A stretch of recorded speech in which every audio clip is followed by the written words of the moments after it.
aset yang akan intelektualitas dari para surveyor dan pengurusnya. Itu aset besarnya di situ. Ada berapa itu pengurusnya atau? Kalau pengurusnya banyak, surveyornya yang ratusan. Oke.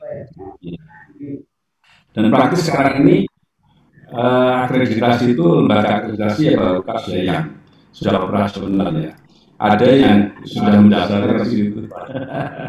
Ada berapa itu pengurusnya atau? Kalau pengurusnya banyak, surveyornya yang ya surveyornya yang banyak. Oke. Ada lebih dari 800 ya Bu Dina ya. Praktis sekarang ini akreditasi itu lembaga akreditasi ya baru KAS ya yang sudah operasional ya. Ada yang sudah mendaftar ke situ. Seluruh Ada Indonesia. berapa itu Iya. pengurusnya atau? Kalau pengurusnya banyak, surveyornya yang ya Misalnya surveyornya yang banyak. sekarang di Jawa Ada lebih Timur dari 800 ya Bu hanya Dina ya. sekarang Sekarang ini pindah-pindah. akreditasi itu lembaga akreditasi ya baru Indonesia bisa pindah-pindah sudah ya. operasional ya. Oh, Ada yang tergantung. Seluruh Ada Indonesia. berapa? Bersedia Iya, juga iya. kemana saja. Kalau pengurusnya banyak, surveyornya hanya biasanya misalnya lisensi kita carikan yang relatif Oke. tapi kita lihat juga itu jadi timnya nanti jangan sampai terlalu banyak yang muda gitu ya timnya ya kasihan juga. Jadi ada di mix juga lah gitu. Hanya biasanya misalnya di Junedi itu pakai juga. Bukan Junedi ada di mana-mana jadi saya kalau klaim memakai nanti yang juga itu jadi timnya nanti Mana ya? jangan sampai terlalu banyak yang muda gitu ya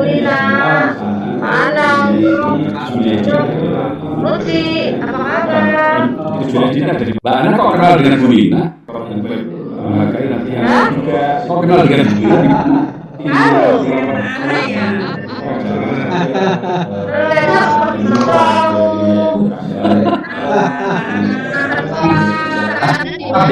Panggil Prof karena ngajak S3 terus panggilnya Prof gitu. Sebentar lagi kan Pak Rutin. Amin. Tapi gini loh, Saya ucapkan selamat datang dulu kepada kakak saya nih, ada Bu Nina, Dr. Meliana Zaya. Oh, kenal dengan Bu Nina. Assalamualaikum Pak Lutfi. Sehat Bu. Panggil Prof karena ngajak S3 terus panggilnya Prof gitu. Sebentar lagi kan Pak Rutin. Amin. Selamat datang dulu kepada kakak saya nih, ada Bu Nina, Dr. Meliana Zaya. Mati Bu lampunya. Iya. Ya Allah. Ibu Kemala Rita. Ya Bu. Ibu Kemala Rita ini anak. Uni ini anak nih. Bilang kok ada anak di sini tumben anak saya. Aku kamu hari ke Bandung nih. Terus kali ini ketemu aneh ya. Orang perlu kriuk ya. Tadi Uni ingat menjadi makan nasi liwet nih. orang malu-malu ini.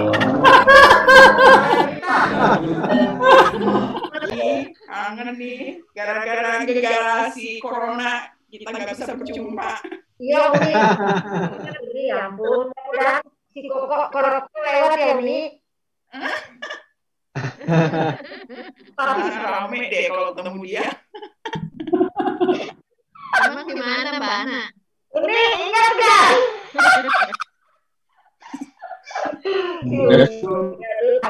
Ini kayak Gunung Singgala ya Bu Dasyati. Iya tuh di Padang tuh di mana sih saya juga nggak ngerti.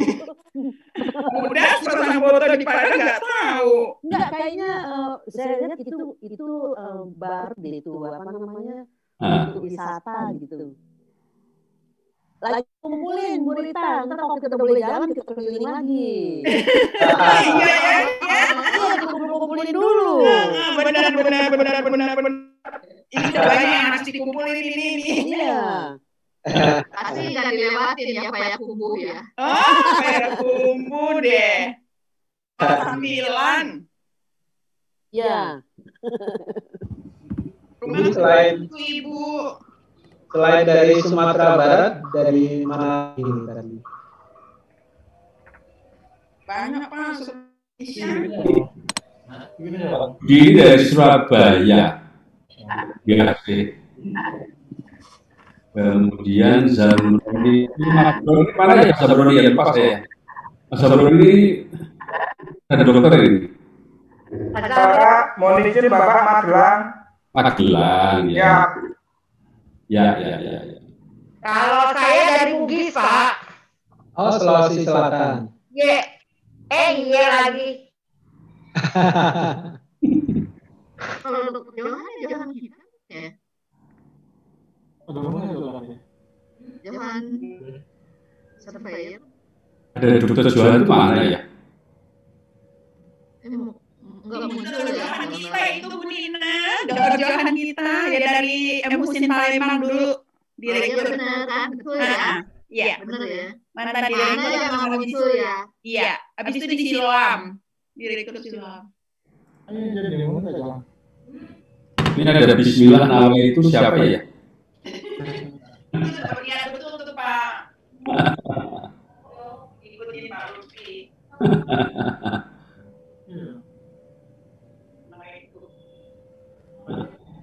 Pak Lutfi, kita mulai. Apakah bisa? Boleh aja karena kita main tepat waktu aja. Ya, nanti biasanya yang lain akan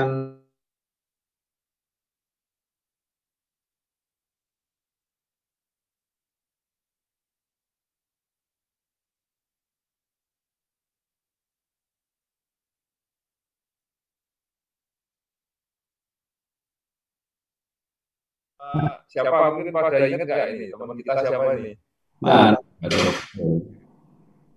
Pak Agus Yunarto ini salah seorang direktur Sini. di RSPAD siapa ya? Siapa? Kok jauh? Arab. Topinya juga. Siapa ini? Coba teman kita. Enggak. Kurang cahayanya kurang.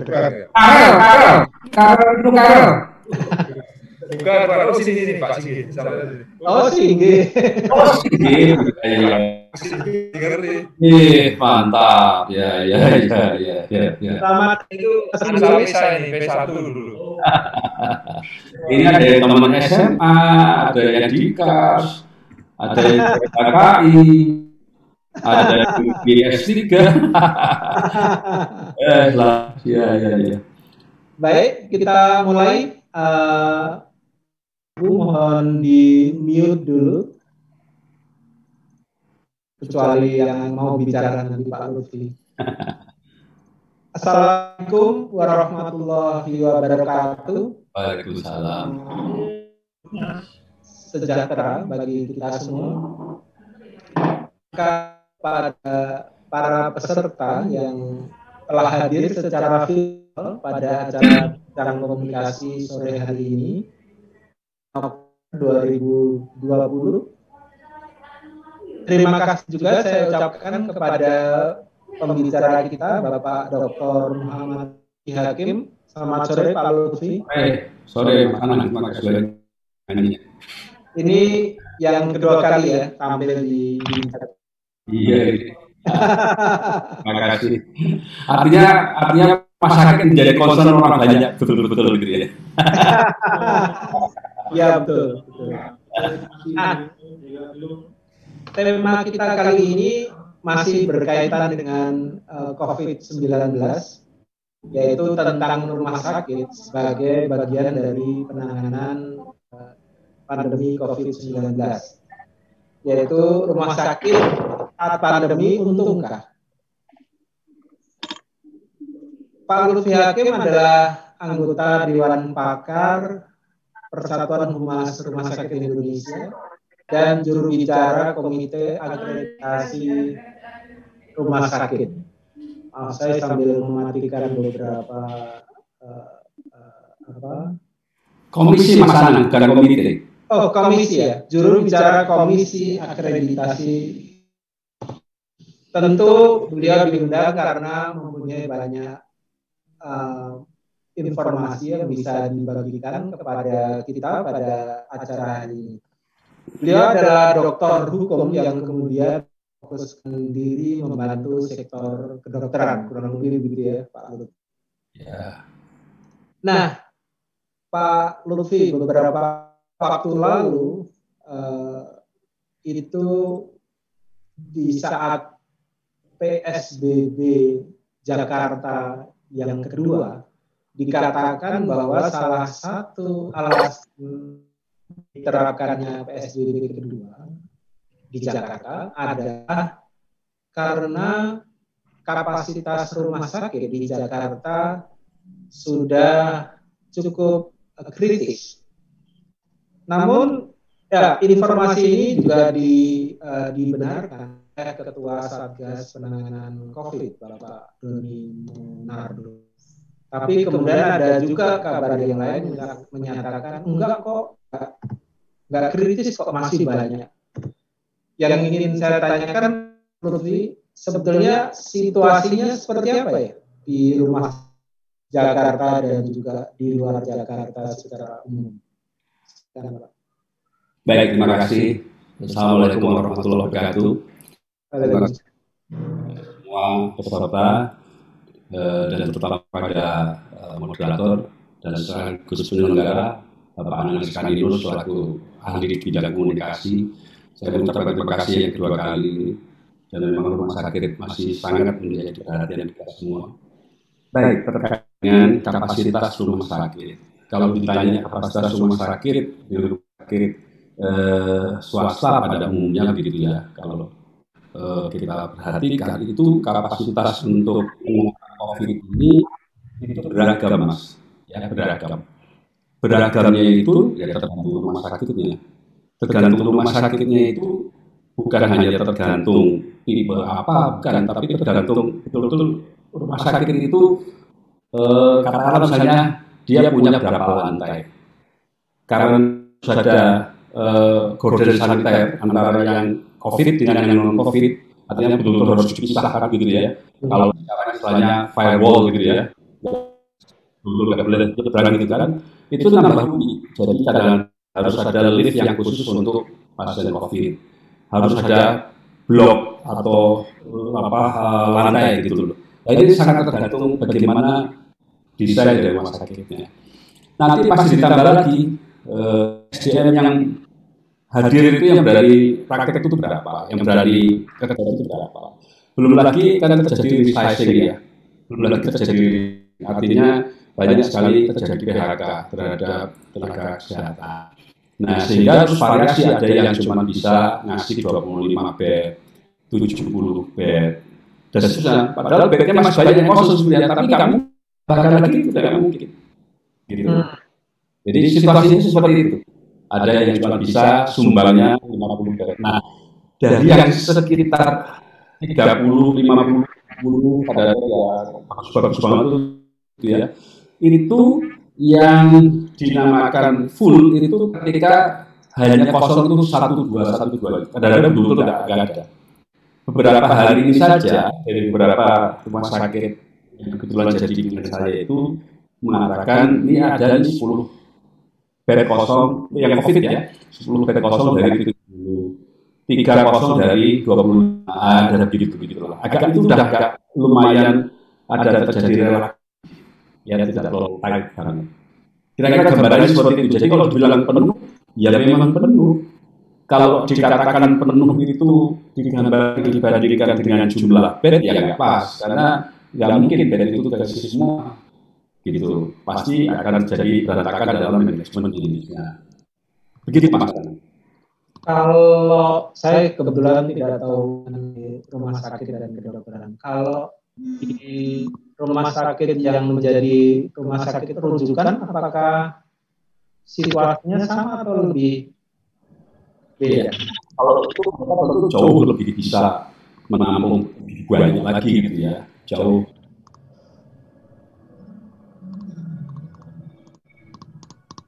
Maaf Pak Lutfi, agak terpencet tadi, mute. Ya, silakan.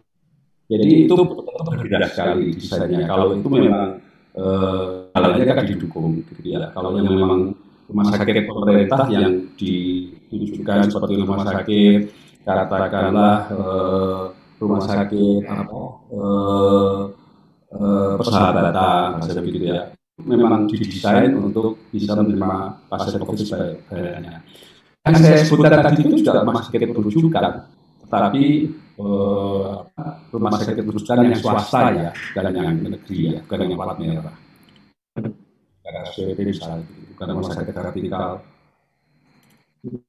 Nah, pun karena sadar bahwa tidak mungkin rumah sakit itu betul-betul bisa menampung, sementara semua itu harus dengan perawatan yang tingkat tinggi, gitu kan, maka dibuatlah tempat-tempat penampungan untuk mereka yang tidak harus ada perawatan yang cukup intensif. Itulah kemudian ada kita tahu di Wisma Atlet dan seterusnya gitu.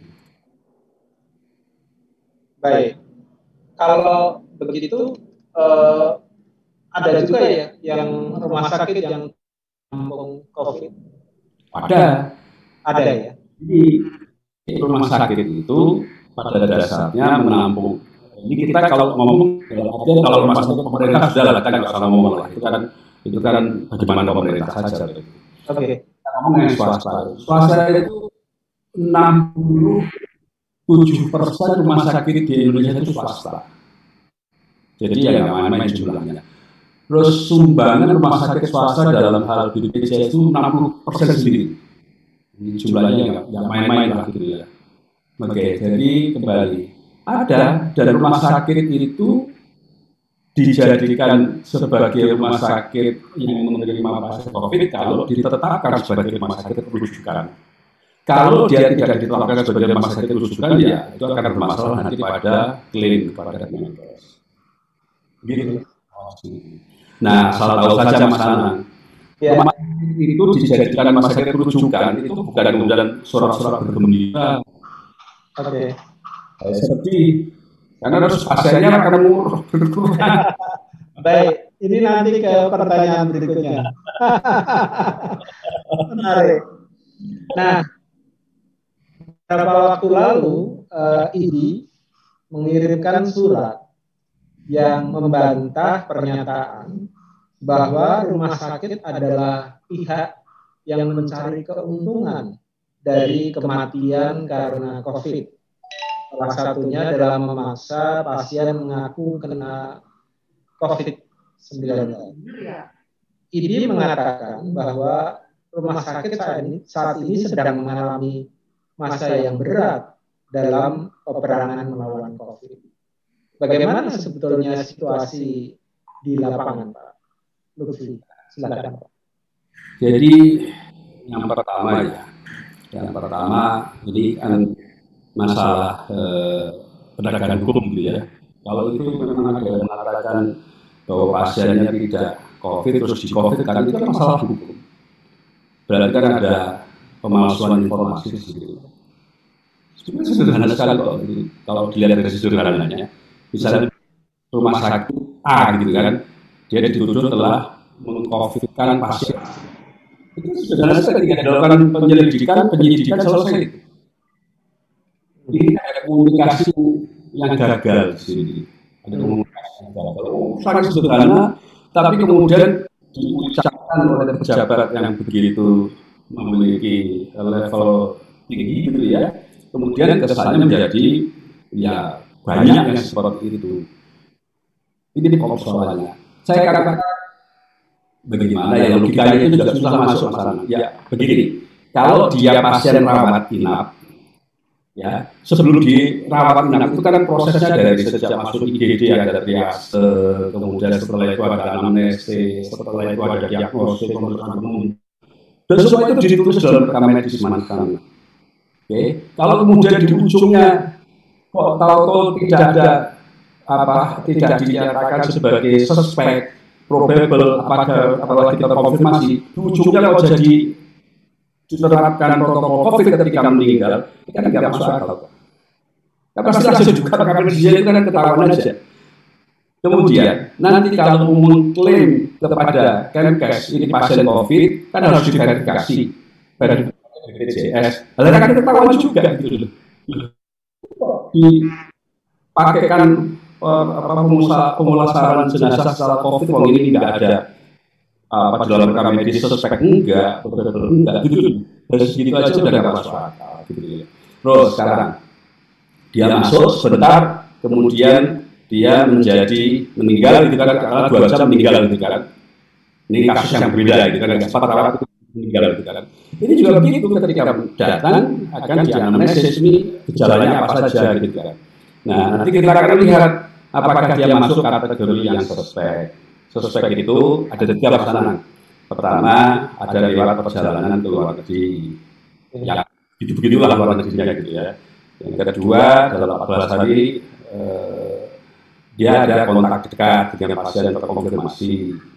Dan ketiga, dia itu punya ISPA atau perlindungan rakyat ya. Pengawasan ya. Itu nah, kalau yang probable itu dia itu suspek tapi dengan diperberat gitu Mas Nana. Ya. Jadi kalau misalnya pencuri gitu kan, itu kayak suspek. Kalau pencuri dengan kekerasan itu probable gitu loh Mas Nana, agak lebih berat lagi gitu loh. Suspek itu lagi kira-kira gitu loh bahasanya itu. Ya. Nah, nanti ada lagi yang terkonfirmasi. Ini juga begitu. Kalau dia ngomongnya ini ada pneumonia, ada sesak nafas berat, ada begini-begini, saturasinya buruk, ya, ada hasil lab yang tadi juga koagulasi dan sebagainya yang parah gitu. Lalu masuk nggak mau dilakukan dengan protokol suspek atau probable, kan berat nanti. Karena kita itu mengenal apa yang disebut dengan universal precaution, gitu loh. Kita lebih baik mencegah. Oke, nah terakhir nih yang dead on arrival.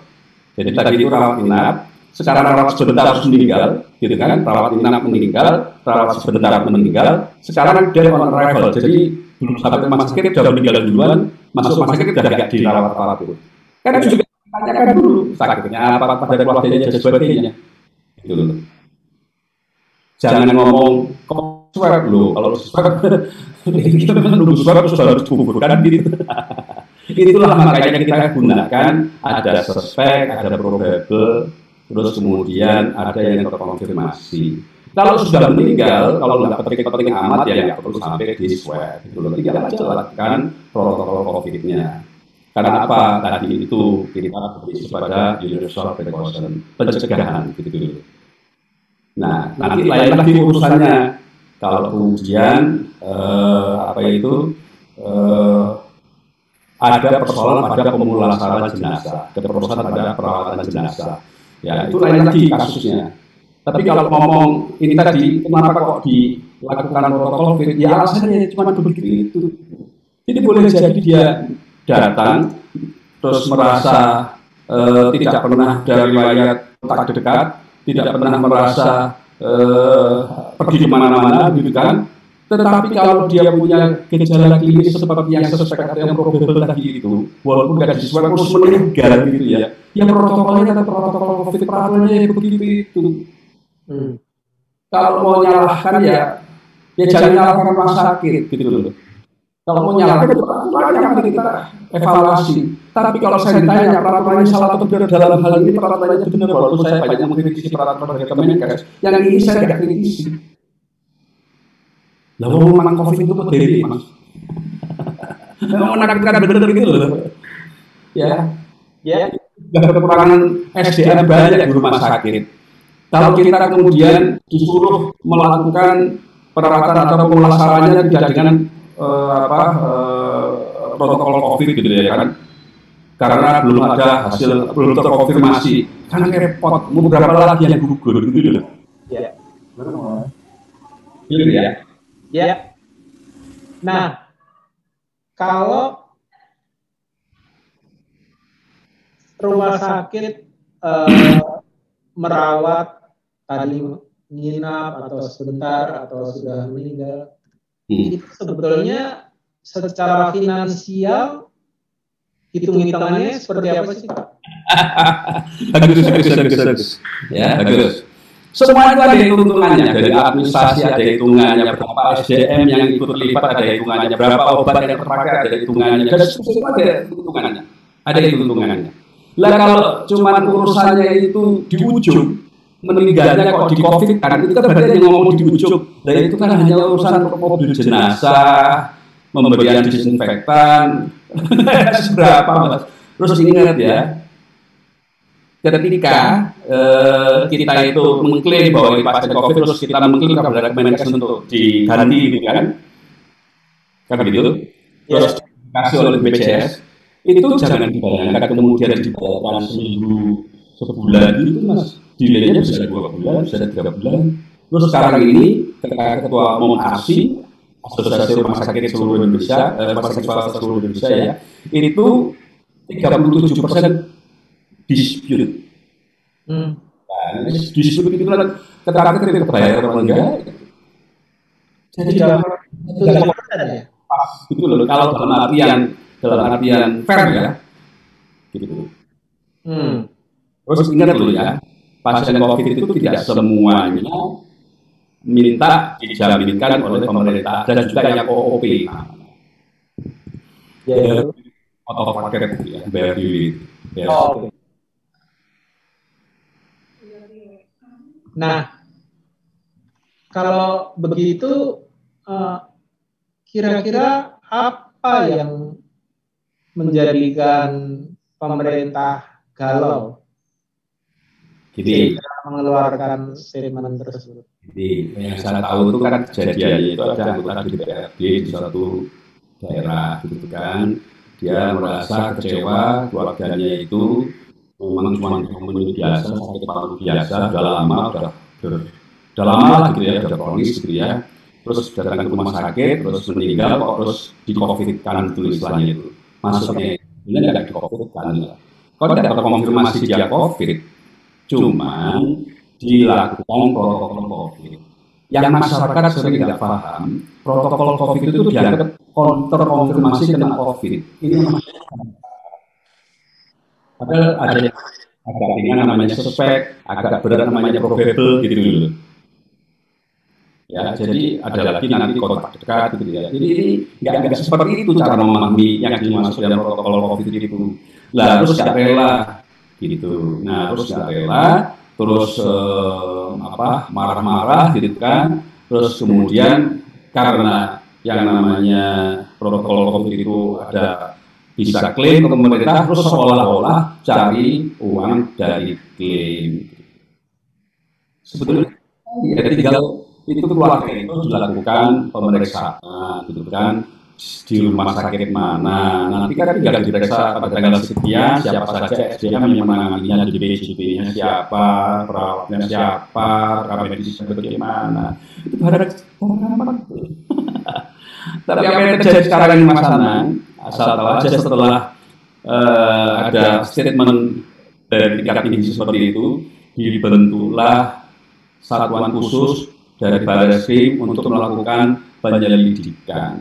Bikin surat, salah satu yang sudah dapat suratnya RSUD Budi Asih Jakarta. Nah, Sumatera Utara mulai ketakutan, tanya jelasin gimana nih? Nanti kalau kita harus mengumpulkan data ini, kita itu sudah kelimpungan menghadapi pasien COVID. Ada begitu ya, gitu. Ya terpaksa kita, saya juga depresi masalahnya. Jadi kita juga bikinlah surat melakukan pertemuan dengan Barreskrim, coba nenangi, gitulah, sabar Mas, kira-kira begitu Mas. Jangan gerusa-gerusu, jangan begitu caranya itu. Ini teman-teman ini sudah sangat kelelahan. Sampai ada anggota kompartemen kami seorang profesor gitu ya, saking sudah kesel banget gitu ya mungkin ya. Gimana ya, kita serahkan saja pada Barreskrim menangani pasien gitu saja begitu. Ini bercanda ini orang begitu lah, saking kelelahannya gitu. Lagi kita ini dari kecapean, banyak yang gugur dari kekurangan SDM, kekurangan biaya, gitu Mas Anang. Iya. Saya melihatnya dari sisi komunikasi ya. Mungkin memang kan tadi kalau Pak Lutfi menjelaskan kan sederhana. Oh ya ini cuma sederhana, tapi mungkin buat awam memang tidak mudah. Atau emang ada tahapan untuk bisa memahami itu. Barangkali memang ini nggak kita bahas sekarang, tapi memang ini tampaknya ada hal-hal yang di dalam komunikasi kedokteran itu awam perlu diberikan informasi yang lebih jelas. Saya jawab ya. Ya. Wilayah ini sebetulnya bukan wilayah kedokteran yang saya terangkan sebetulnya. Ya. Ada trauma hebat pada masyarakat di dalam pemulasaran jenazah. Kalau sudah jenazah ya dokter cari diperlukan otopsi ya sudah tahu urusan dokter. Itu masalah. Ya. Apa yang maksud trauma hebat itu? Masyarakat kita ini kan masyarakat sosial. Ya kan, kalau ada orang meninggal itu duka cita itu kan tidak kayak itu duka cita itu kan kalau kita mengucap duka cita sedalam-dalamnya itu kan cukup turut berduka cita itu kan tidak cukup rasanya kan kayak dari gitu loh. Padahal ya teman-teman dekat yang enggak ada gitu kan. Lalu dengan keluarga dekatnya gitu. Oh pada datang berbondong-bondong pengen ikut kalau yang Islam pengen ikut nyolat kan pengen ikut tahlilan kadang-kadang itu kan sosial kita kan seperti itu. Ya, betul. Kita dihadapkan dengan situasi yang tidak boleh mendekat jenazah, tidak boleh ikut terlibat ini itu di dalam jenazah. Ini yang awal-awal ya Mas. Ya. Revisi kelima itu sudah mengakui adanya hak untuk beribadah dalam penanganan pasien COVID ini. Nah itu tapi sudah sempat saya ngalamin sendiri sebagai ketua RW kok. Ya, tetangga saya orang yang sudah 3 tahun kena sakit pada saya lupa ya pokoknya jatuh atau paru-parunya lah gitu ya. Ini nggak ada hubungannya dengan dia nggak pernah keluar hanya di bed aja gitu ya. Terus kemudian meninggal, terus ditetapkan sebagai pasien COVID gitu protokol COVID. Nah itu betul-betul keluarga nggak melihat dari sejak dia di tempat tidur masih dalam keadaan masih pakai sarung, pakai baju, terus tahu sudah masuk ke dalam mobil ambulan itu nggak ngerti apa-apa gitu. Nggak tahu betul disoalkan atau tidak, dimandikan apa tidak, gitu kan. Nggak tahu sama sekali. Itu kan traumatik Mas. Nggak boleh layak, nggak boleh ke makam kecuali sangat terbatas. Ini tentu kita nggak ngomong tentang rumah sakit sebetulnya, tetapi ada suatu protokol di luar itu yang kita itu terlalu kekhawatiran terlalu tinggi ya, atau paranoid itu mungkin dihilangkan. Nah, memang belakangan ini itu sudah berubah gitu ya, termasuk mereka yang non muslim pun sudah diperbolehkan untuk ikut yang membantu untuk memakai baju gitu ya segala macam. Jadi ada situasi traumatis seperti itu.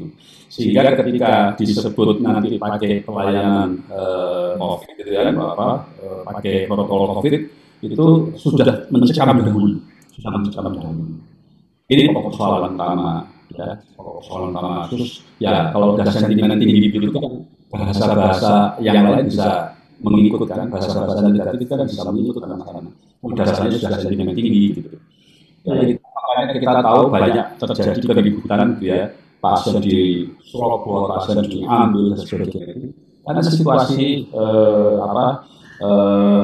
prosedur penanganan jenazah atau pemulasaran jenazah itu ada sempat gitu.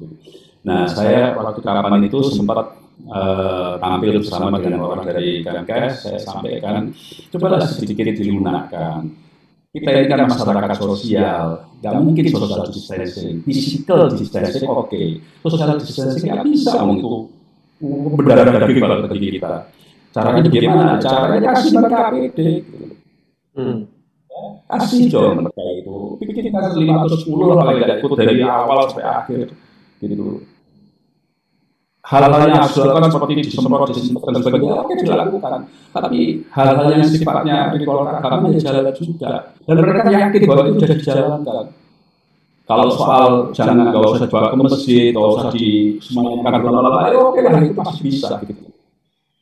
Tapi beri kesempatan yang cukup gitu. ya paling nggak untuk keluarga berarti atau keluarga dekat. Nah ini sekarang ini sudah mulai cukup ada tampak keluasan di dalam penanganan itu ya. Kita kan trial and error gitu. Iya. Baik, sudah setengah jam kita ngobrol. Saatnya untuk bisa ngobrol antara peserta dengan pembicara. Terima kasih Pak Lutfi. Ada pertanyaan. Adanya rumah sakit apung yang dibuat untuk menampung pasien COVID, apakah itu merupakan program pemerintah atau swasta? Setahu saya itu program-program khusus seperti itu, banyak di Batam, di kepulauan ya, sepertinya di pulau. Setahu saya itu program pemerintah. Kalau swasta rasanya kok mustahil, impossible lah gitu. Enggak untung ya, tidak menguntungkan. Tadi yang saya katakan itu. Kalau ini ya, pernah begini ya. Ada rumah sakit yang cukup tebel lah di daerah Jakarta Barat gitu kan. Dia udah senang betul itu. Baru bulan Juli bulan Agustus ya. Ditetapkan sebagai rumah sakit rujukan gitu. Pasiennya banyak sekali karena dia tidak jadi rumah sakit rujukan gitu kan. Kalau jadi rumah sakit rujukan itu tanya dari saya, boleh nggak kita menuntut penetapan sebagai rumah sakit rujukan ya? Nggak begitu saya bilang gitu. Rumah sakit itu kan di dalam undang-undang rumah sakit itu kan ada aspek sosialnya, ya nggak bisa begitu. Ya sudah lah, terima saja gitu. Gitu, jadi jangan dikira gitu loh, seneng gitu. Ya banyak kalau sudah rumah sakit itu menangani jadi rumah sakit rujukan, SDM-nya akan berkurang, baik kurang karena penyakit ataupun karena kekhawatiran itu karena apa? Karena kondisinya sudah umur, misalnya dokternya sudah 60 ke atas. 60 ke atas itu kan dokter-dokter lagi top-topnya sebenarnya, tapi kan lebih kritis kan dokter rentan 65. Kalau dokter Agus ini masih 40 tahun masih oke lah, walaupun rambutnya udah putih semua gitu ya kan. Baik, silakan dokter. Tanya Prof. Oh boleh, silakan. Ya, Assalamualaikum warahmatullahi wabarakatuh. Waalaikumsalam. Prof, kita lihat ya, dalam situasi pandemi ini ada beberapa seperti sekarang kan ada wisma atlet, lalu kemudian ada hotel yang dijadikan satu untuk isolasi. Nah, terus kemudian ada beberapa rumah sakit swasta juga yang dijadikan tempat isolasi untuk beberapa kasus COVID, ya, baik yang sedang maupun yang berat serta yang ringan. Yang ingin saya tanyakan, apakah dana yang harus yang pemerintah berikan itu kepada semua instansi yang terkait dengan dana COVID itu, apakah itu dibagi secara merata kepada rumah sakit, wisma atlet, ataupun rumah sakit menjadi rumah sakit rujukan?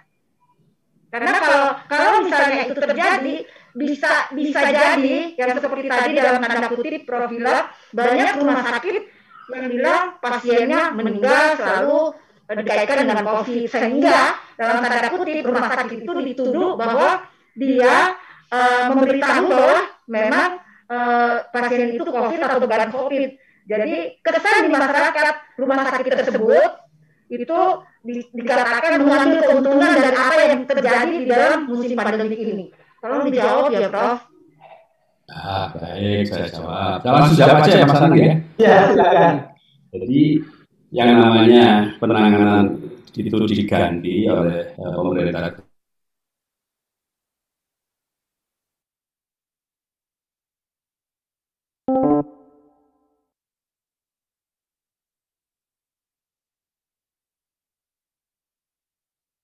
Di dalam film itu bisa menjadi dibuat atau bahkan menjadi tidak dibayarkan.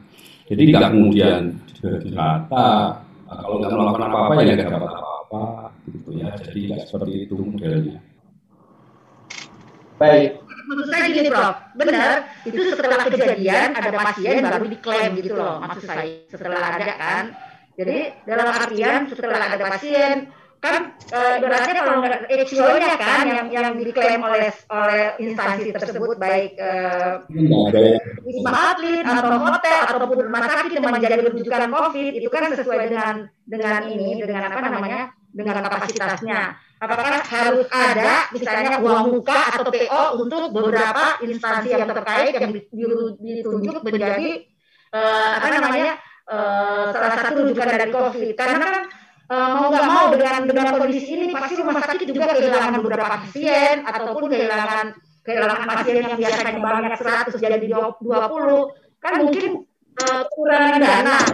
Apakah itu bisa menjadi maksudnya PO atau bayar duluan ke rumah sakit instansi, maksudnya pemerintah di dalamnya itu, Prof? Enggak.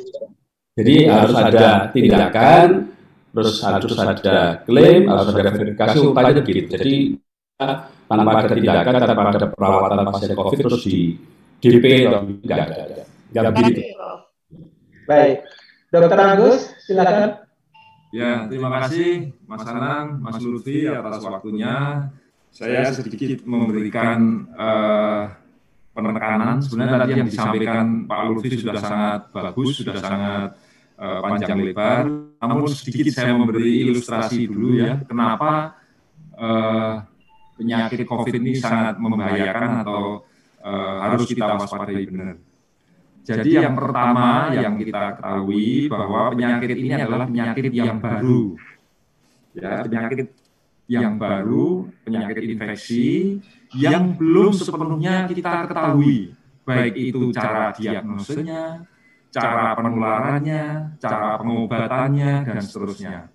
Sehingga wajar kalau terjadi perbedaan pendapat di antara para ahli. Misalnya dalam menentukan cara penularannya, dalam menentukan diagnosenya, dalam menentukan terapinya, dan sebagainya. Nah, ini saya uncai satu persatu ya.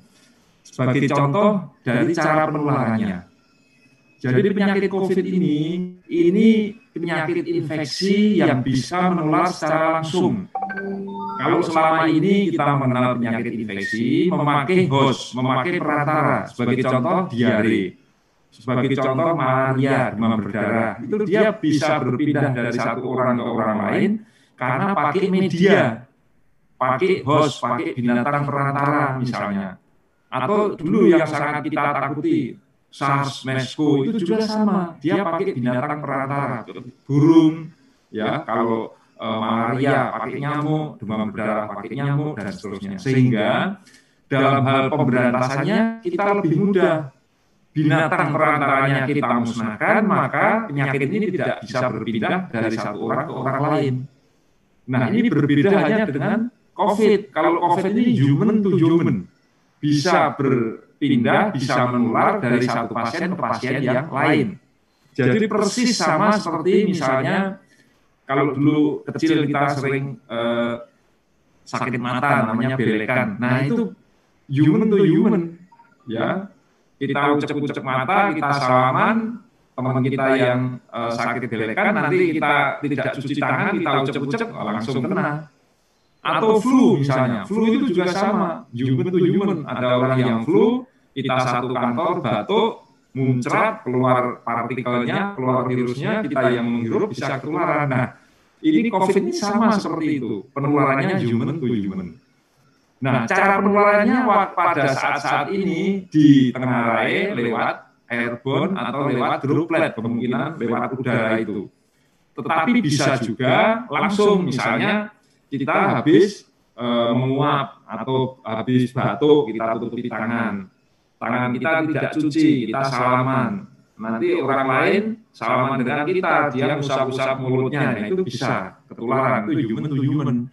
Makanya kenapa dalam pencegahannya kita harus pakai masker, kenapa kita harus cuci tangan, nah itu kenapa kita tutup mata, karena mata dianggap sebagai kontak yang bisa. Sebagai contoh, tangan kita kotor, kita ucek-ucek mata, bisa ditengarai, kemungkinan bisa seperti itu. Itu dari cara penularannya. Kemudian yang kedua dari cara diagnosenya.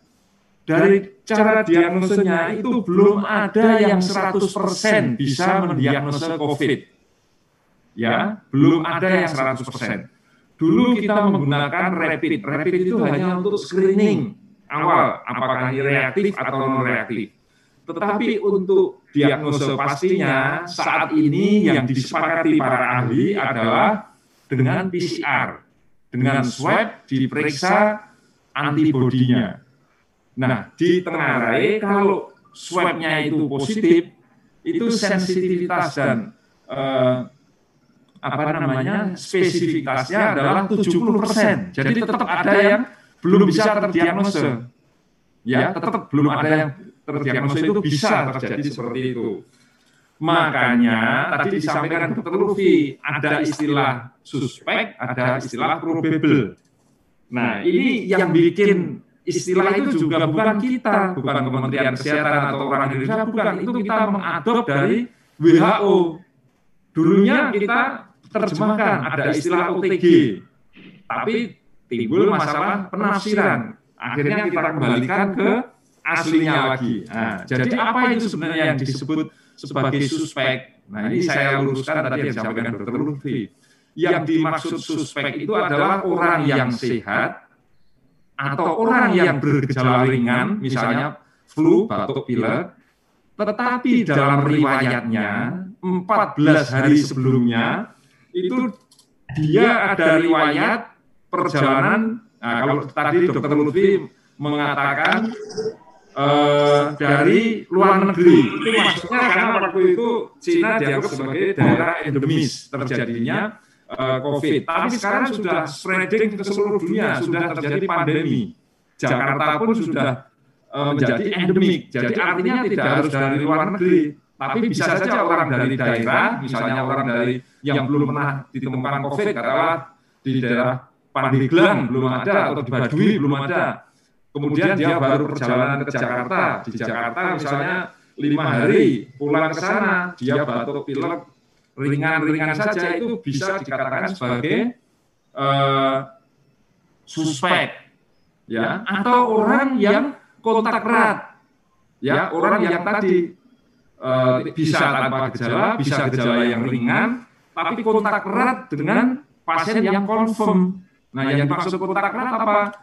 Ada kriterianya, bertemu secara langsung, tanpa menggunakan masker, ya, ngobrol-ngobrol, waktunya minimal 15 menit, ya, atau mungkin ada kontak fisik, salaman, cipika-cipiki. Nah, itu termasuk kontak erat. Jadi ada kriterianya seperti itu.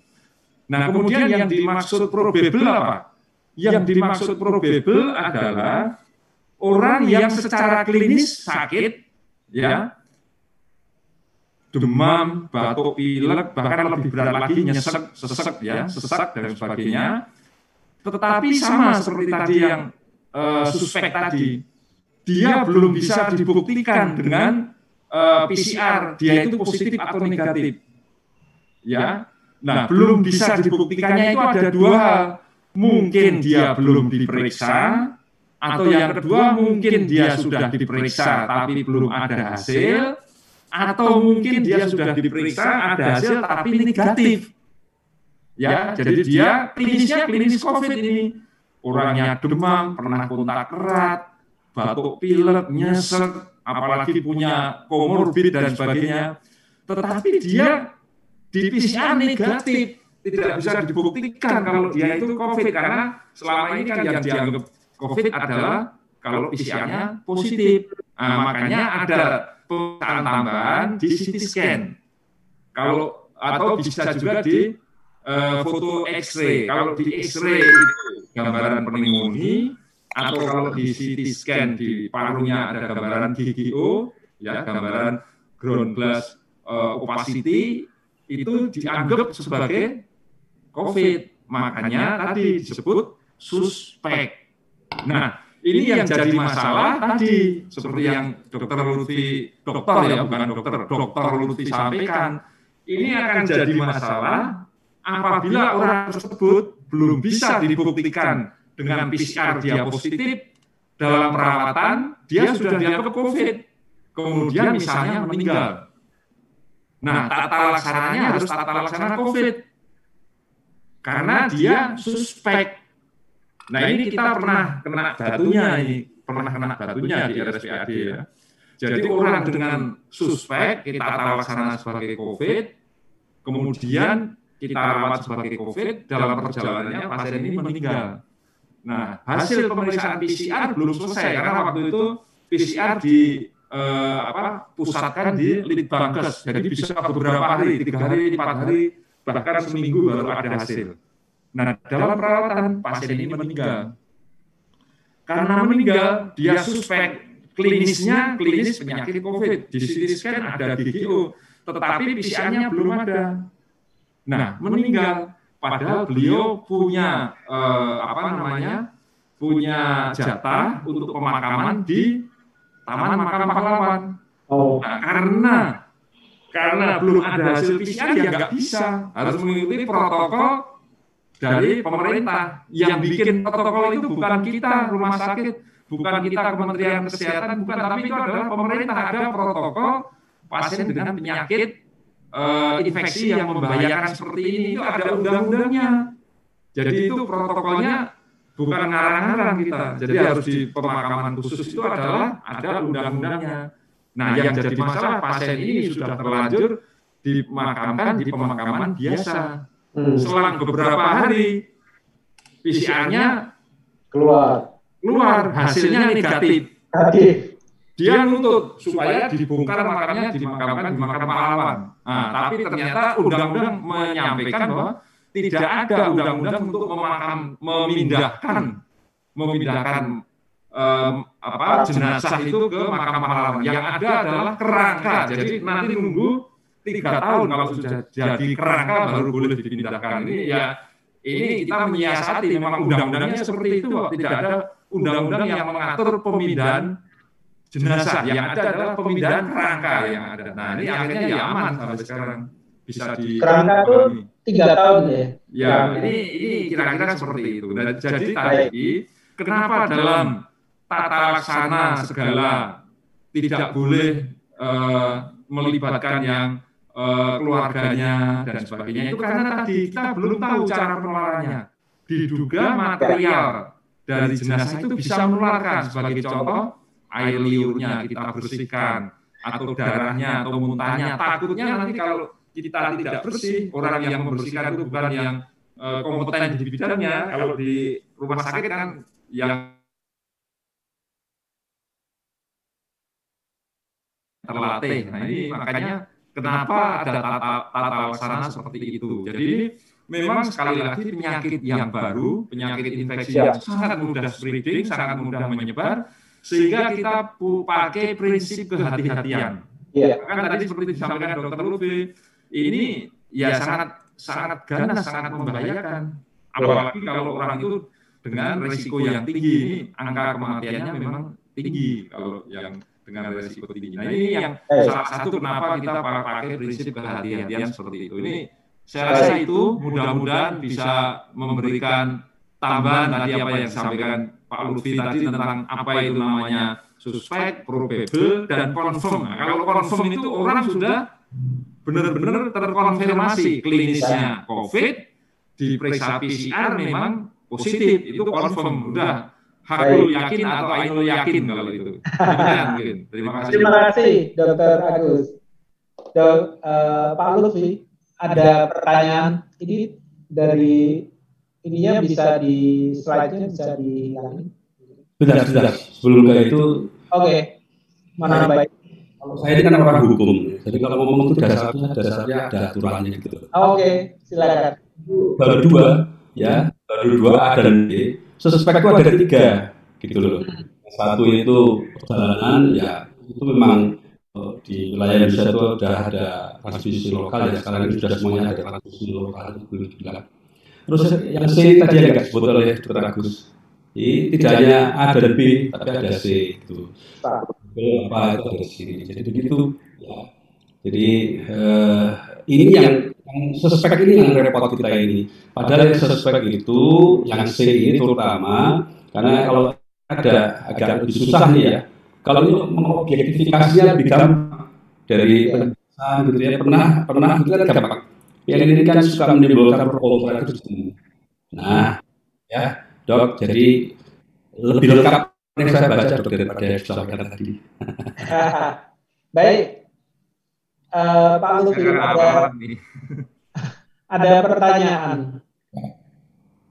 Dana untuk penanganan COVID itu kan besar, tapi keluhan tenaga kesehatan terkesan tidak terurus, bahkan untuk beli masker harus usaha sendiri. Tapi ada juga dokter yang benar-benar hanya mau uangnya, tapi takut merawat COVID.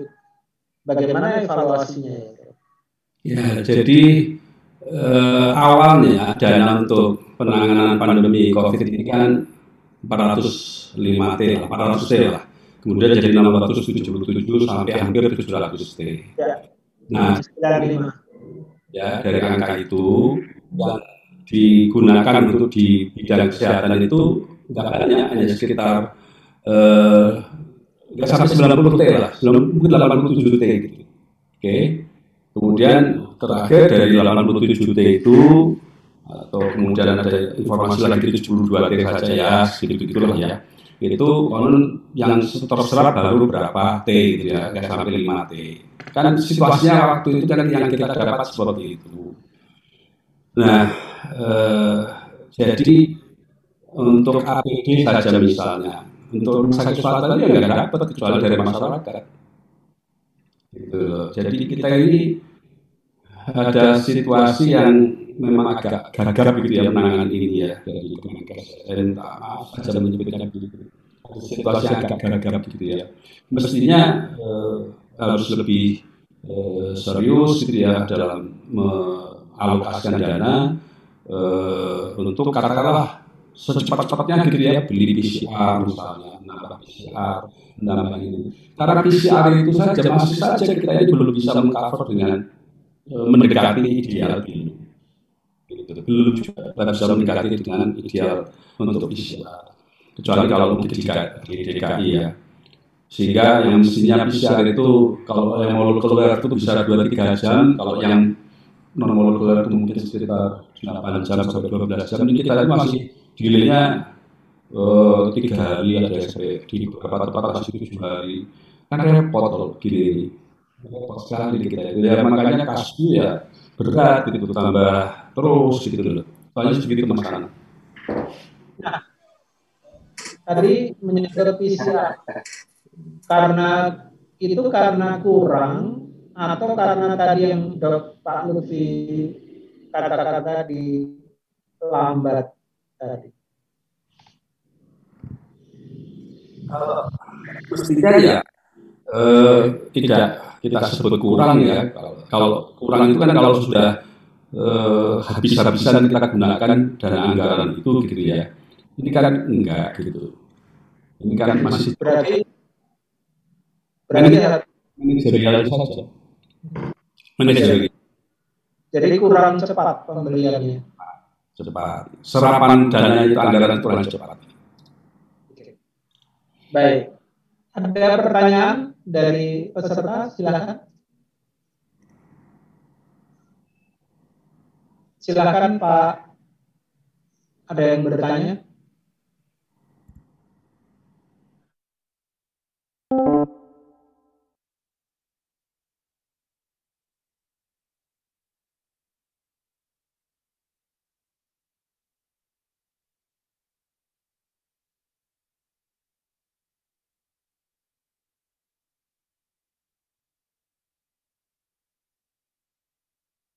Asosiasi Profesional Kedokteran, kalau salah ada berapa gitu, yang menyarankan kepada Menteri Kesehatan untuk mengubah keputusannya berkaitan dengan boleh tidaknya selain dokter radiologi untuk bisa melakukan USG. Ini masalahnya ada di mana sebetulnya? Ya. Baik, itu KMK 24 tahun 2020. KMK 24 itu intinya begini aturannya itu, ya.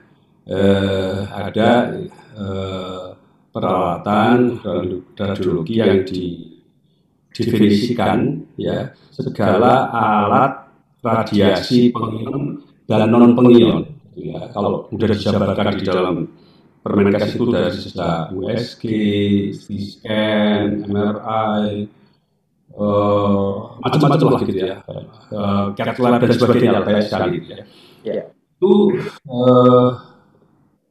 SDM-nya untuk yang dokter menjadi seperti ini, ya, menjadi seperti ini. Untuk yang rumah poliklinik radiologi, klinik radiologi untuk radiologi klinik yang tingkat pratama itu harus dilakukan oleh seorang radiolog. Kecuali kalau nggak ada radiolog, maka boleh ada spesialis yang lain, tetapi ada syaratnya, gitu ya. Harus punya sertifikat kompetensi dari Kolegium Radiologi, harus ada supervisi dan seterusnya. Jadi seperti itu. Kemudian yang madya, ya, pelayanan radiologi di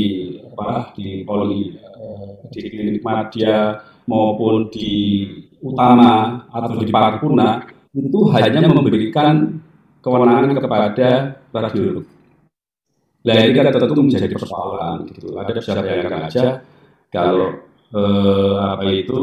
seorang dokter jantung misalnya tidak boleh melakukan tindakan echo, harus dilakukan oleh seorang radiolog gitu ya. Bisa dibayangkan aja gitu.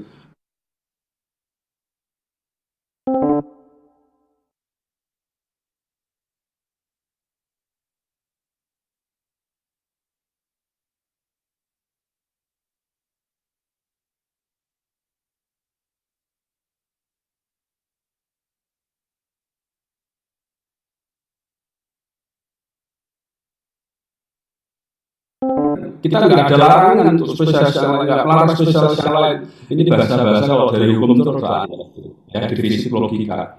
Kalau hanya memberikan kewenangan pada satu orang saja, itu berarti yang lain tidak diperbolehkan atau dilarang atau dicabut kalau sebelumnya sudah.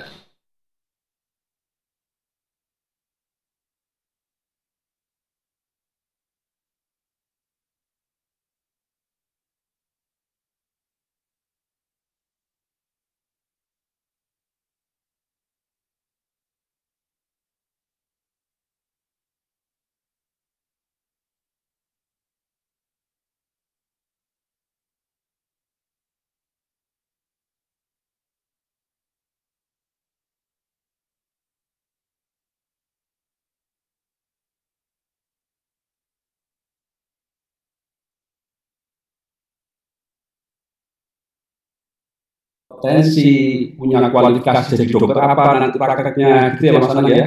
Terus nanti SIP dari itu gitu kan. Terus masuk ke rumah sakit itu nggak langsung boleh ngapa-ngapain pasien, masih harus ada clinical privilege. Jadi seorang dokter praktek di rumah sakit itu privilege, not rights. Oh, gitu loh. Keren banget jadi dokter itu.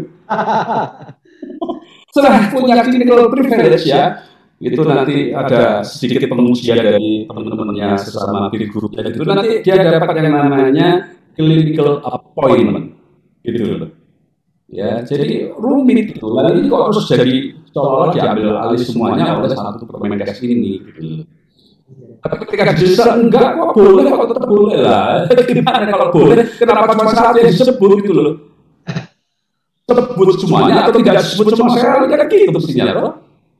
Sebelum ada aturan ini semua orang, ya, semua pihak boleh kan, semua loh, tidak ada batasan. Gini, itu kan tadi sudah saya sampaikan, kan ada pendidikan. Ya. Pendidikan itu kan ada kurikulum. Ya. Yang menentukan kan sudah ada dari via kolegium, nanti disahkan oleh KKI gitu loh. Di dalam kan ada yang ini dikasih kemampuan untuk melakukan tindakan-tindakan dengan alat radiasi pengionan ini, yang ini kan ada semua gitu loh. Ini semuanya sudah punya gitu. Kalau di Amerika itu kalau malah itu cukup satu saja, nggak usah seorang spesialis gitu loh. Untuk mengurangi prosedur ini, Permenkes ini di samping mengambil kewenangan yang lain juga nambah-nambahin prosedur, biaya lagi, Belum lagi keselamatan pasien, memang lebih jago seorang radiolog itu daripada seorang opsi dalam hal nguluk-nguluk pasien gitu.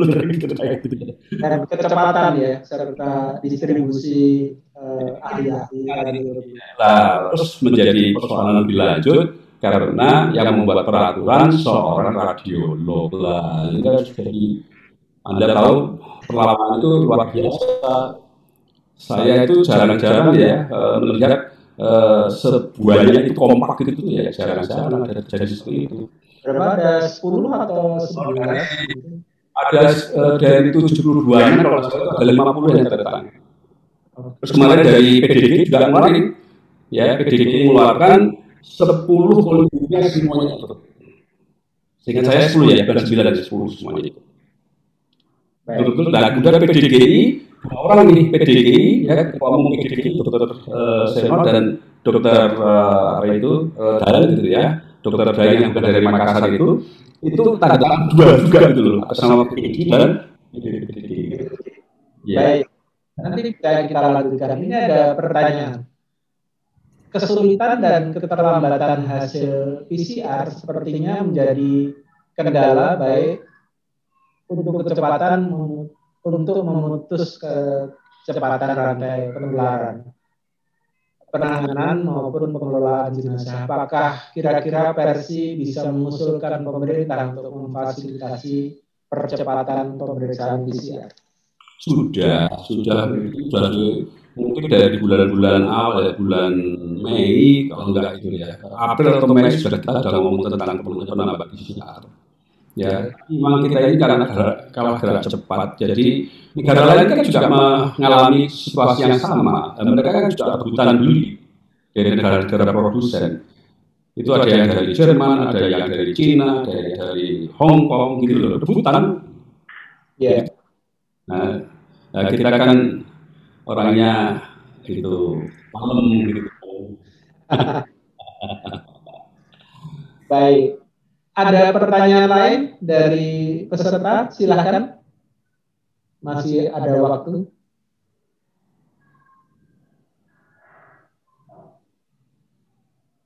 Tidak ada pertanyaan? Baik. Pak Lutfi. Ya. Kalau kita lihat tadi, berarti masalahnya sebetulnya selain komunikasi tadi adalah soal duit, gitu. Soal atau kewenangan yang nanti berujung duit. Gitu. Ini klasik atau baru-baru ini saja di kedokteran?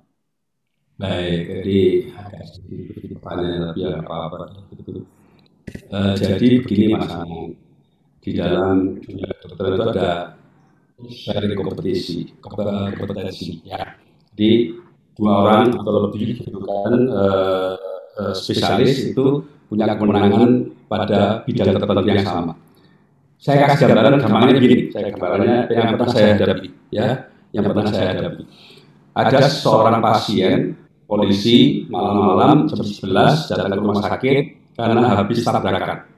Oke. Nah, terus kemudian ini tulang betisnya garis lah kalau kita ngomong gitu kan, itu fraktur gitu ya, gitu ya kan. Terus di situ diberitahu oleh via rumah sakit, dokter ortopednya sudah pulang, nggak ada. Yang ada dokter bedah umum, tinggal bersedia ditangani oleh dokter bedah umum atau mau dirujuk. Nah ini contoh gambarnya begitu, ya kan. Terus ya sudahlah daripada dirujuk nanti nggak ada yang bisa terima juga, ya sudah, kalau dokter umum yang bisa, ya sudah, dokter bedah umum saja gitu. Dan ditangani, selesai, hasilnya bagus, 2 minggu kemudian pasiennya datang ngeluh sakit sekali gitu. Setelah difoto kayaknya pecah. Terus dia nuntut 2 hal. Yang pertama, dia mempersoalkan kenapa kok diberinya dokter bedah umum, bukan ortoped. Nah, silakan kita.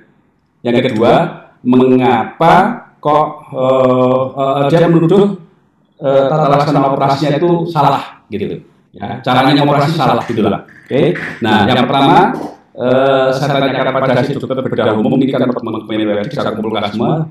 Saya tanyakan pada dokter bedah umumnya, apakah ada punya kompetensi? Punya. Saya tanya pada ortopednya, oh enggak, itu kompetensi saya. Ini gawat. Indonesia ini negara formalitas, Mas. Ya, kalau udah ada uang nggak punya potensi, walaupun jago kayak apa, kalau sudah punya potensi, ini ngeri sekali, bukan ngeri sedap, ngeri sekali, tidak. Ya, terus saya tanya dengan dokter bedah umumnya, dasarnya dia ngomong apa, dia bukalah bukunya Pabi. Ya, di situ di halaman berapa itu ada digambarkan dari dengkul ke bawah berapa senti itu wilayahnya ortoped, Mas.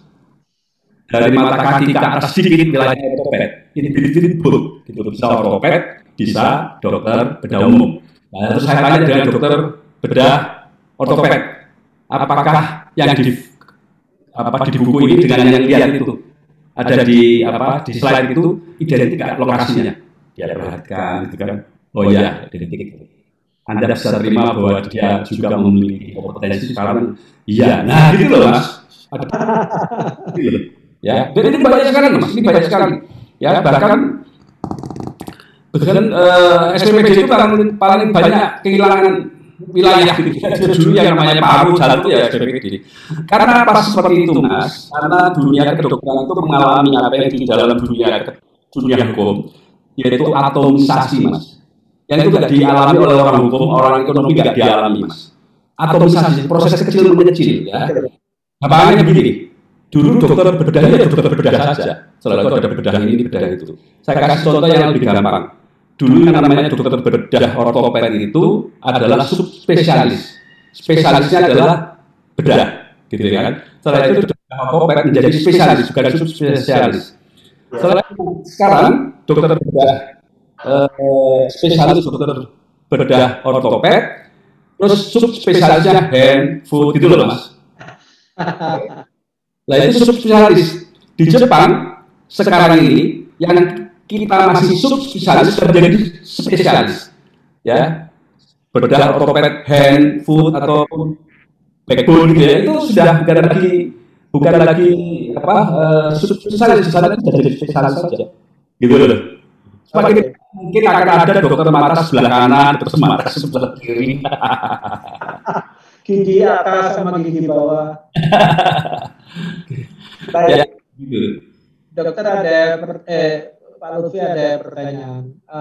Apakah anggaran yang digelontorkan pemerintah untuk COVID ini sudah tepat? Mengingat banyak juga alat-alat yang diberikan kepada rumah sakit, khususnya di bawah kementerian, tidak sesuai dengan kebutuhan COVID.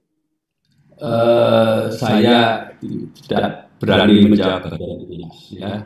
Ini kan harus ada audit ya, dan saya tidak berani hanya berdasarkan kesan gitu ya, ataupun pengalaman satu dua rumah sakit. Kalau ini kan pertanyaannya kan sifatnya generik ya, kalau itu hanya bisa dijawab kalau ada misalnya audit dari BPK gitu ya, kira-kira begitu.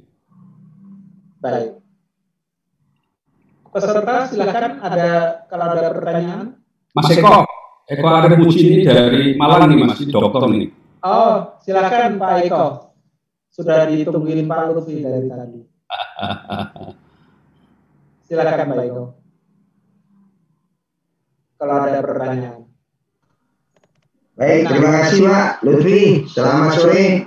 Selamat sore Pak Anang. Ya. Kalau kita memang menyimak pada topik bincang-bincang pada sore ini, itu kan memang kita berkaitan untungkah suatu rumah sakit dengan adanya kondisi COVID ini. Pengalaman dari rumah sakit yang kami pegang Pak di Malang, ya memang yang kami pegang ini tidak sekali Pak Lutfi ya, karena Pak Lutfi ini adalah guru saya Pak. Nah, kami masih pegang rumah sakit masih tipe C sama dan tipe D Pak.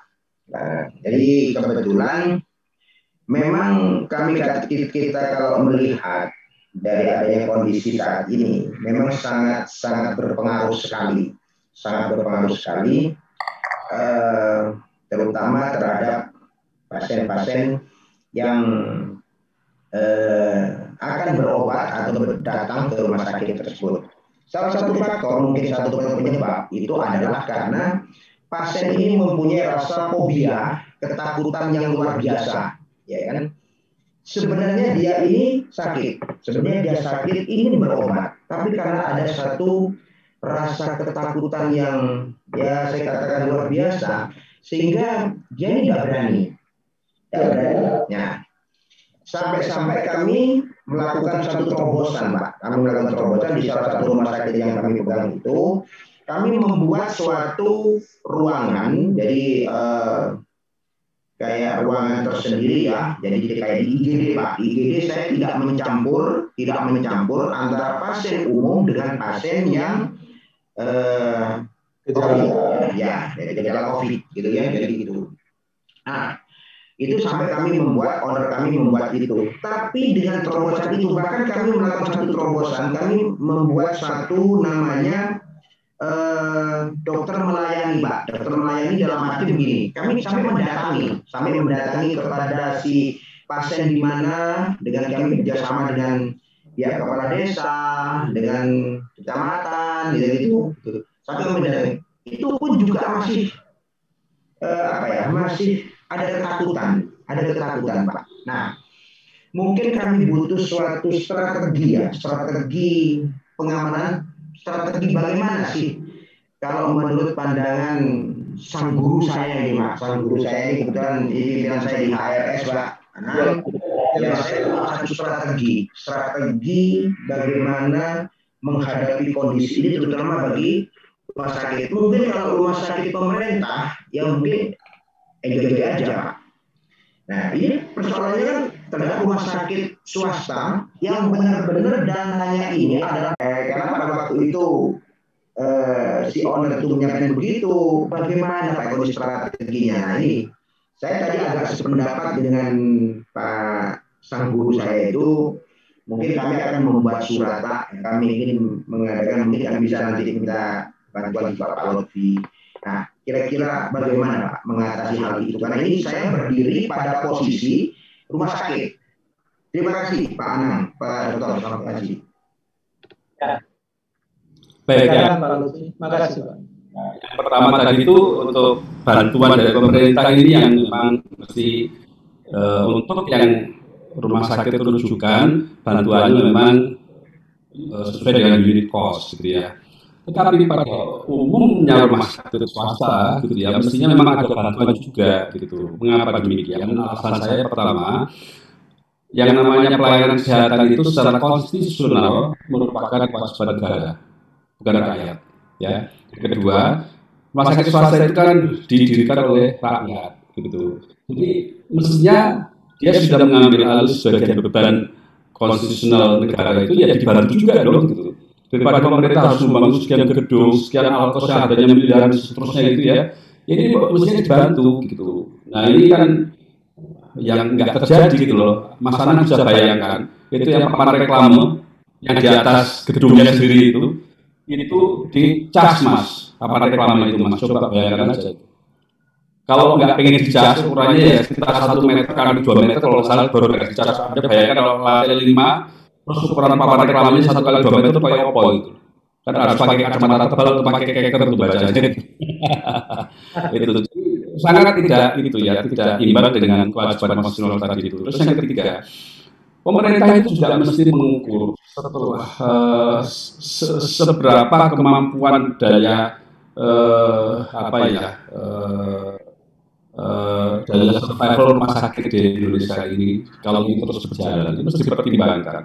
Kalau tidak mungkin diambilkan dari dana-dana yang dianggarkan untuk kesehatan, untuk membantu secara umum kepada rumah sakit itu, bisa dengan cara tidak langsung harga listriknya, kemudian harga airnya, kalau itu memang dari pemerintah juga, kemudian pajaknya, bisa dikurangi banyak hal gitu loh. Ya, kemudian PPN atau apanya lah saya nggak hafal itu ya. Saya ini ada 2 hukum yang saya nggak pelajari dengan sungguh-sungguh, yaitu hukum pajak dan hukum warisan angka-angka. Saya nggak begitu paham soal angka gitu ya. Kecuali penambahan tiap kali. Kalau pengurangan saya sudah hang. Bantuan tidak langsung Mas Anang. Mestinya bisa dilakukan oleh pemerintah. Jadi rumah sakit juga jadi lebih leluasa walaupun pengunjung itu berkurang banyak, tetapi tetap nggak seperti sekarang ini. Coba saya ini tak berapa rumah sakit Pak Lutfi sementara parkir dulu ya gitu. Dalam 1 semester ini lebih dari 15 Mas rumah sakit yang minta parkir dulu, nggak sanggup gitu loh. Dan saya termasuk orang yang terakhir karena yang di PHK sudah lebih banyak lagi gitu. Gitu loh situasinya. Terus yang kedua, terhadap petugas-petugas polisian ini, saya juga menyampaikan di grup versi. Saya sampaikan, saya ajari ngomong begini, mohon maaf kami belum bisa melayani segala hal yang sifatnya suatu penyelidikan umum, karena kami masih sangat fokus pada penanganan pandemi COVID-19. Kami sudah sangat kelelahan dan kehabisan jumlah SDM yang begitu besar. Kalau masih harus melayani hal-hal seperti ini, kami nggak sanggup. Jangan tembuskan kemana-mana dulu, yang pertama. Nanti surat yang kedua, kalau itu dikirim oleh Kapolres, tembuskan Kapolda. Pasti lagi tembuskan surat kepada Kapolda, tembusannya Kapolres, tembusannya lagi Kapolri, nanti Kapdiv Intropam begitu. Polisi ini paling megah, paling nggak suka diajak surat menyurat. Ya, biasanya kalau udah 3 kali disuratin begitu, repot nanti saya coba dipanggil atasan gitu loh. Ya, gitu-gitunya Mas Eko. Ya, jadi jangan diem saja, jangan manut saja gitu loh. Ya, kita bom besinya kan kita dilakukan sebagaimana adanya kita bom besinya kan gitu. Ya Mas Eko ya, tetap semangat Mas Eko. Baik, Bapak Ibu silakan ada yang mau bertanya atau sharing pengalaman menangani COVID di rumah sakit atau daerah, atau ada case unik yang ingin di-share kepada Pak Lutfi. Kalau boleh izin bicara Pak Anang. Silakan Pak Junaidi. Saya salam hormat kepada Pak Lutfi. Ya, saya mau cerita sedikit aja Pak Lutfi, Pak Anang. Silakan. Tentang PMK 24/2020 tadi ya. Jadi awal tahun sebelum keluarnya PMK ini di Bandung ada neurolog atau dokter spesialis saraf yang menempuh pendidikan neurointervensi, yaitu memasang coil misalkan, memasang semacam stent kalau di jantung ya. Nah, itu neurointervensi ini masih masuk dalam naungan radiologi. Nah, waktu itu teman saya mengajukan semacam tadi Pak Lutfi ngomong privilege, clinical privilege ya. Nah, rumah sakit masih meminta persetujuan dari dokter radiolognya. Padahal dokter radiolognya ini belum, atau tingkat kemampuannya masih radiolog umum, belum seperti yang menerbitkan PMK itu. Jadi belum seperti itu. Nah, akibatnya otomatis dia kan tidak memberi izin, tidak memberi clinical privilege itu tadi. Nah, akhirnya terjadi pertentangan. Yang satu merasa lebih mampu, yang satu merasa punya kekuasaan untuk mengeluarkan izin. Nah, terus akhirnya karena perselisihan ini akhirnya ditemukan, diajak musyawarah, akhirnya neurointervensi ini dilakukan bertiga. Jadi ada radiolognya juga, walaupun kompetensinya mesti di bawah, kemudian oleh dokter bedah saraf dan dokter saraf untuk rumah sakit tertentu di Bandung. Dan akhirnya hal seperti itu sekarang mulus, jadi nggak ada konflik lagi seperti yang awal itu. Dan untungnya kasus itu terjadi sebelum keluarnya PMK 24 ini. Kalau PMK 24 ini sudah keluar sekarang, atau yang untuk calon-calon neurointervensi berikutnya, mungkin lebih susah lagi, saya kira gitu. Hanya sekedar berbagi cerita. Terima kasih Pak Lutfi, terima kasih Pak Anang. Ya, terima kasih Pak Junaidi. Pak Lutfi ada komentar? Terima kasih Pak Junaidi.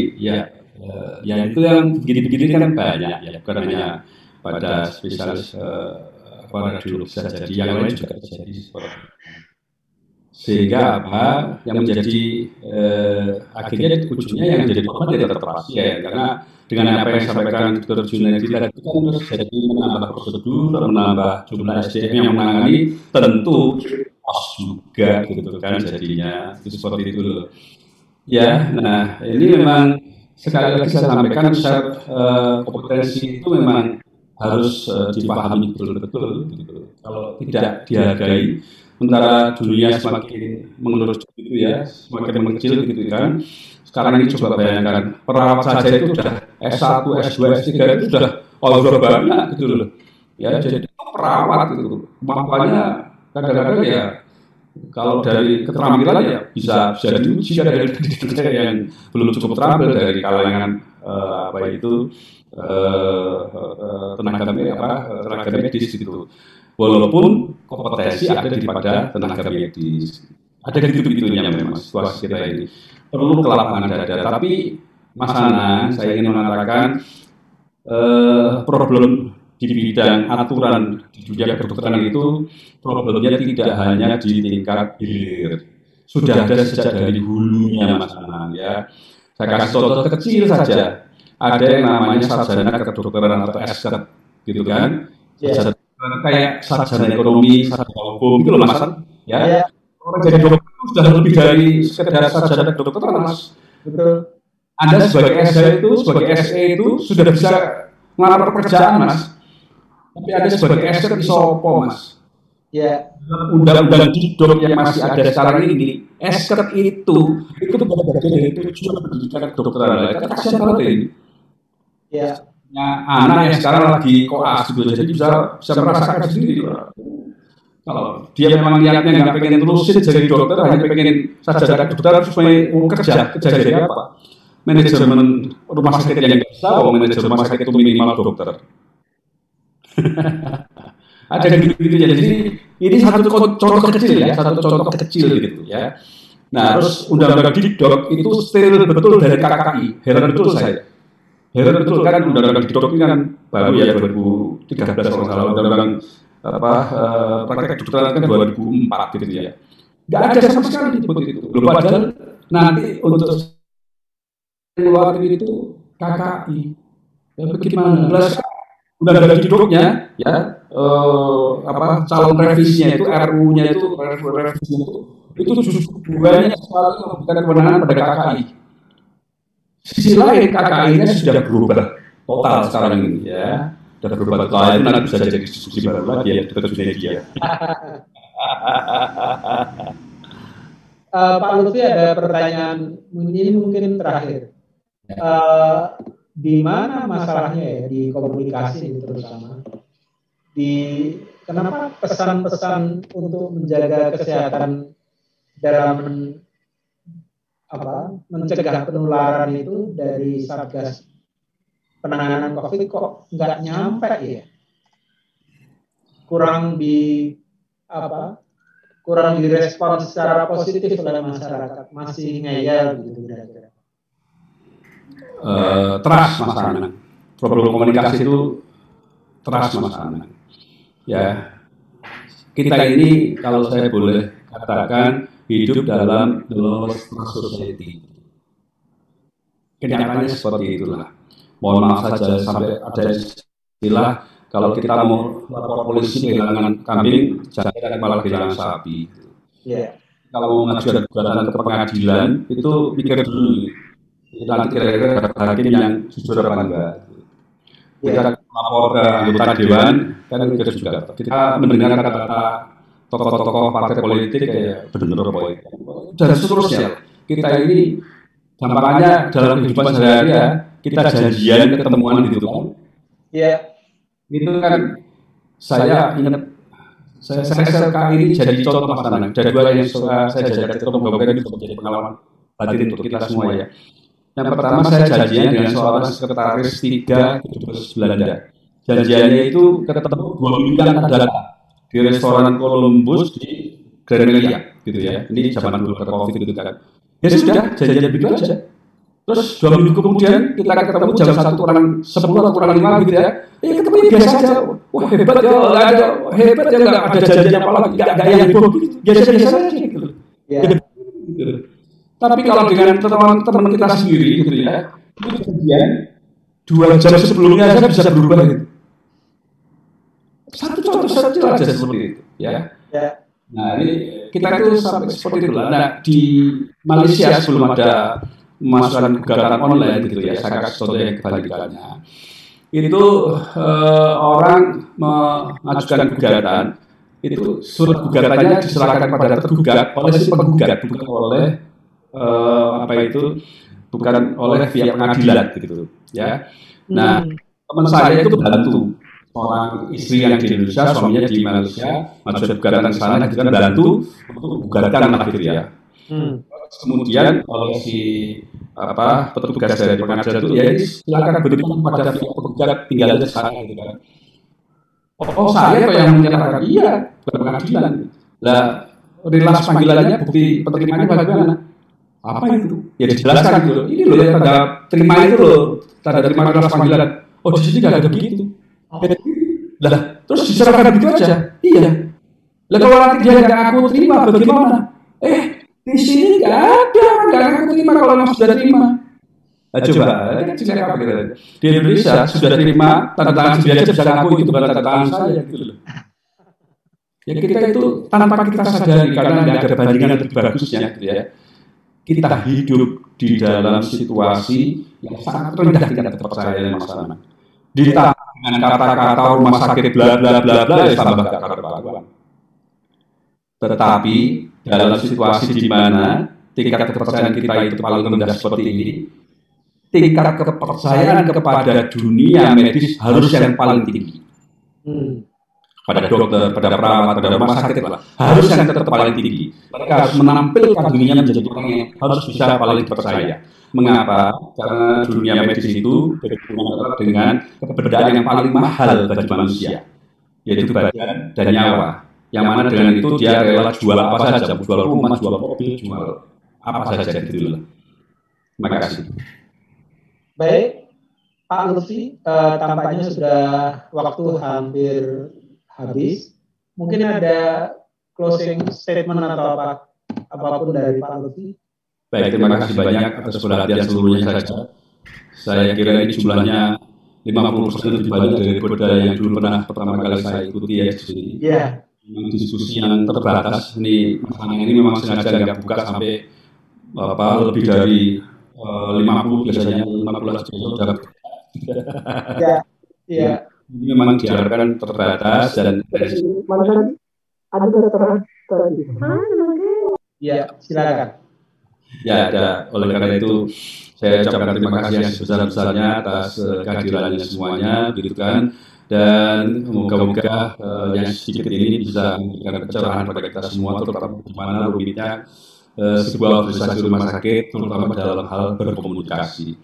Rumah sakit itu tidak usah berkomunikasi, itu sudah rumit, karena merupakan organisasi yang sangat kompleks, apalagi harus berkomunikasi. Terima kasih. Baik, terima kasih Pak Lutfi atas sharingnya, dan juga terima kasih kepada Bapak Ibu semua yang telah hadir pada acara bincang komunikasi. Semoga kita semua dilimpahi karunia kesehatan dan keselamatan di masa pandemi ini. Terima kasih. Wassalamualaikum warahmatullahi wabarakatuh. Waalaikumsalam warahmatullahi wabarakatuh. Terima kasih Pak Ahmad. Terima kasih.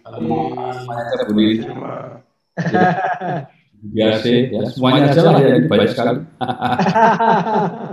Terima kasih Pak Ridwan. Terima kasih. Yo, selamat. Terima kasih Prof. Yo. Man Salman. Iya. Assalamualaikum. Selamat Pak. Terima kasih Pak Lutfi. Sama-sama Pak Jim Mas. Terima kasih Pak Lutfi. Oke. Ada Mas Johan di sini. Terima kasih ya Pak. Ya. Terima kasih ya. Terima kasih banyak.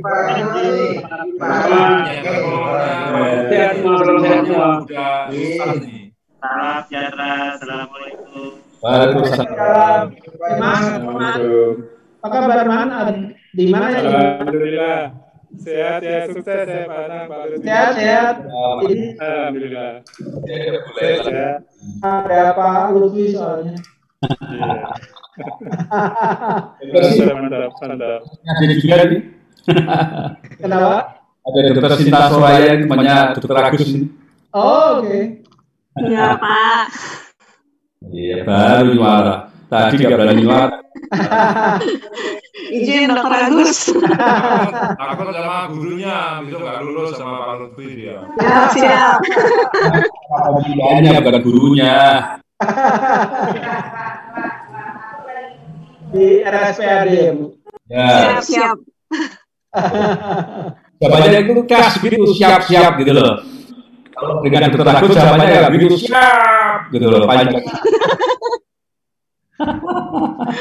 Apa kabar Pak Iman? Tadi dapat salam dari Singgih, Mas Arman. Oh iya, waalaikumsalam. Sedang Katanya terima kasih dulu waktu anaknya mau AFS itu banyak konsultasi dengan Pak Anang.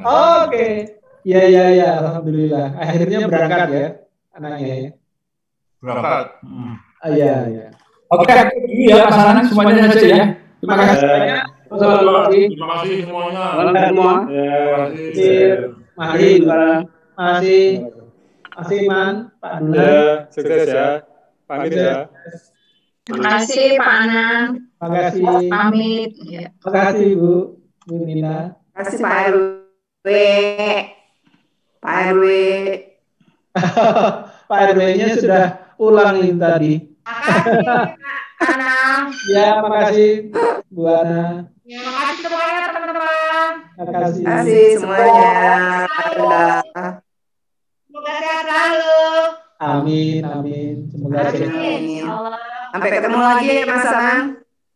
Ya, sampai ketemu. Assalamualaikum. Salam sehat. Waalaikumsalam. Itu koncomu SMA ya Mas? Siapa? SMA Iya. ya?